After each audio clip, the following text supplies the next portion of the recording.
మహాముదురు మధుసూదన్ రెడ్డి ఎవరో పటాన్చెరు తమ్ముడు అన్నట్టు, పటాన్చెరు ఎమ్మెల్యే తమ్ముడు మహాముదురు మధుసూదన్ రెడ్డి ఇదే స్థలంలో ఫ్రీ కాస్ట్ వాల్స్ని కూలగొట్టి గత అమీన్పూర్ మున్సిపల్ కమిషనర్ సుజాత తీగలాగితే డొంక తగిలినట్టు తవ్వే కొద్దీ బయటపడుతున్న అక్రమాలు, ఒరిజినల్ డాక్యుమెంట్లు పోయాయని పోలీస్ స్టేషన్లో సర్టిఫికెట్ పొందిన Mahavir Jain south Santosh sand company పేరుతో అమీన్పూర్లో లేఅవుట్ ఖాళీ స్థలాలపై నజర్, చక్రపురి కాలనీ చక్రం తిప్పిన మధుసూదన్ రెడ్డి లేఅవుట్లో రోడ్లు పార్కు స్థలాలు కబ్జా చేసేందుకు పక్కా స్కెచ్, అక్రమంగా వేసిన ఫ్రీ కాస్ట్ వాల్స్ అన్నీ కూల్చివేత గత మున్సిపల్ కమిషనర్ సుజాత గట్టి మాట్లాడు, అక్రమంగా వేసిన ఫ్రీ కాస్ట్ వాల్స్ అన్నీ వేసిన గత మున్సిపల్ కమిషనర్ అట్లుండాలి.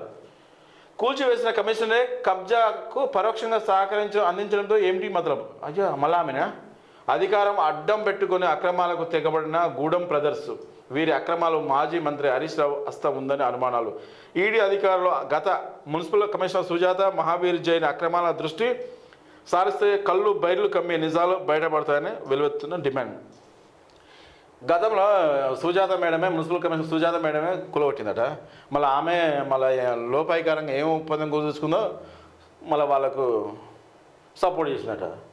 కానీ ఇలాంటి అవకతవకలు పటాన్చెరు ఎమ్మెల్యే మైపాల్ రెడ్డి వాళ్ళ తమ్ముడు మధుసూదన్ రెడ్డి ఇద్దరు కలిసి అన్నీ బాగా గలీజ్ దందాలు చేస్తారు. ఈ దందాలు ఏం దందాలు? ఇసుక దందా, ఇంకేం దందాలు, మైన్స్ దందాలు, ఇవన్నీ ఏంది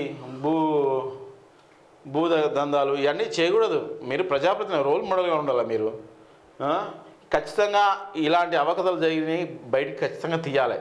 ఎవరు ఎంత ఒక గజం స్థలం కబ్జా చేసినా ఖచ్చితంగా కేసు వేయాలి, పోలీస్ స్టేషన్ పంపించాలి, జైలు పంపించాలి. అప్పుడే మంచిగా ఉంటుంది.